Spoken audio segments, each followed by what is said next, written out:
Now, let's dive deep into this big LGBTQ story for today. I'm Alex Morash, and let's queer up business. Overwhelmingly, 97% of all shareholders of Apple vote to keep DEI. Apple shareholders have overwhelmingly rejected a proposal to dismantle the company's diversity, equity, and inclusion, or DEI programs. The vote in favor of rejection was 97%. The proposal came from the conservative National Center for Public Policy Research. It urged Apple to follow other corporations that are retreating from DEI under pressure from the Trump administration. Apple quickly dismissed the suggestion.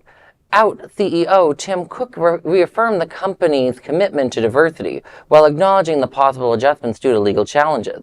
Stefan Padfield from the National Center for Public Policy Research claimed Apple's DEI policies could lead to lawsuits. He said, quote, "The vibe shift is clear.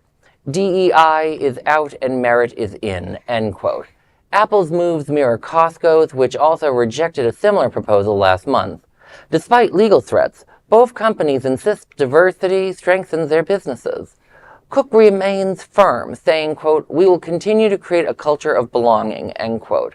Apple's diversity report shows most employees are white or Asian men.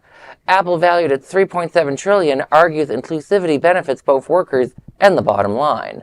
LGBTQ activists argue that recent DEI elimination decisions by Walmart, Target, Ford, and others should put the issue to a vote from shareholders. For example, this week's Florida's Governor DeSantis and his newly appointed Attorney General filed a lawsuit against Target for having Pride merchandise in stores. Their argument is that it hurts shareholders, violating SEC disclosure rules. Scholars suggest that Apple shareholder overwhelmingly voting for the endorsement of DEI is what would have happened for those businesses. And, I'm both not shocked that Apple voters went that way, but also, I've been looking at the way all these different companies are doing it, and I'm glad that, some people are saying, like, maybe it should be put to a vote, because you look at who is making the decision, it doesn't be like one person. And, you can tell that that's not how you should run a company. That's not how you should run a society. And so I'm glad to see, Apple doing the right thing. And the rest of these companies are they're the fair weather friends that I always remind people to be aware of. Like, don't trust these companies. Especially during Pride Month. I know. But it's amazing. The reference to Governor DeSantis, and that hurts me to say it. The fact that the Republicans keep saying they want to get out of the minutia and the daily decisions that the general public and businesses need to do to be involved. Suddenly now they're suing you for every little trash can, like a sad HOA, going, your trash cans are out too long.